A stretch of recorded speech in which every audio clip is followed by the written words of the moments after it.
वंदनीय गुरुजन उपपरिषद आणि माझ्या भाषण ऐकण्यासाठी बसलेले हे माझे विद्यार्थी बंधू भगिनी सर्वांना माझा आदरपूर्वक नमस्कार. माझे नाव तेजस्विनी लखन मंडे आहे. माझ्या शाळेचे नाव जिल्हा परिषद प्राथमिक शाळा मसवड नंबर 1.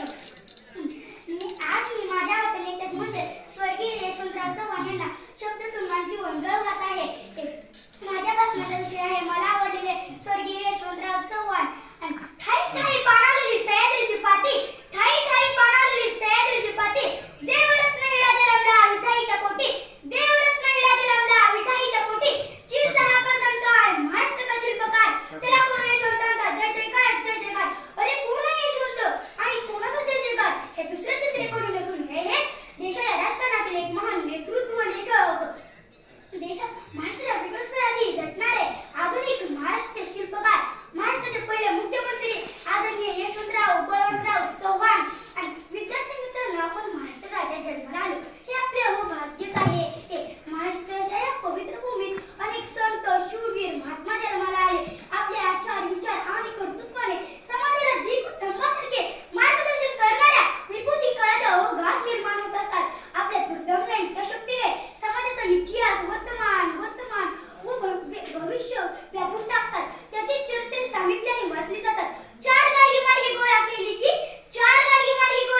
की स्वतःचा संसार कोणालाही करता येतो, पण जो स्वतःचा संसाराची राखणाव करतो आणि दुसऱ्यांचे संसार फुलवतो, इतिहास त्याचीच दखल घेतो, तो स्वतःसाठी जगतो तो मरतो, जो स्वतःसाठी जगतो तो मरतो, जो दुसऱ्यासाठी जगतो ना तो अमर होतो, जो दुसऱ्यासाठी जगतो तो अमर होतो.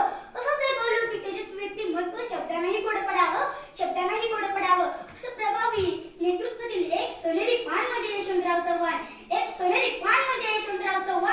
आणि सातारा जिल्ह्यातील देवराष्ट्र या गावी 12 मार्च 1914 रोजी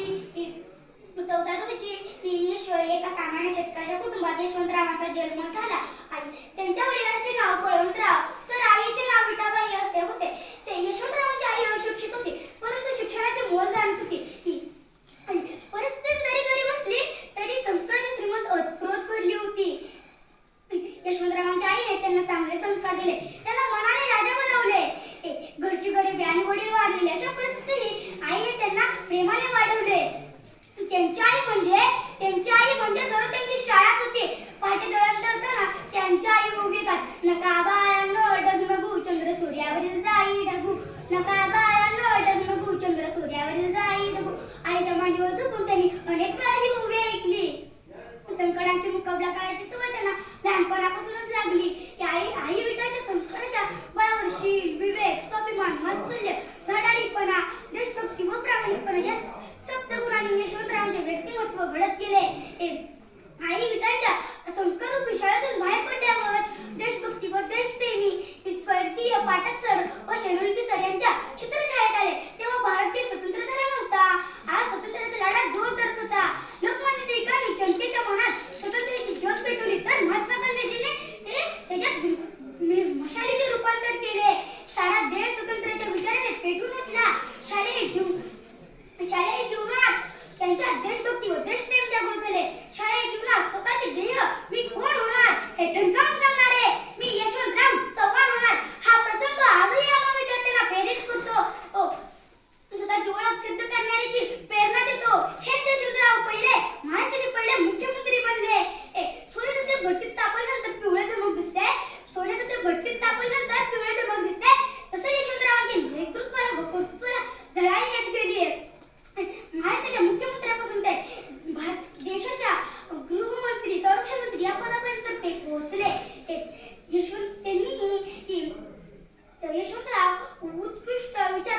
संस्कृत होते ते. संस्कृत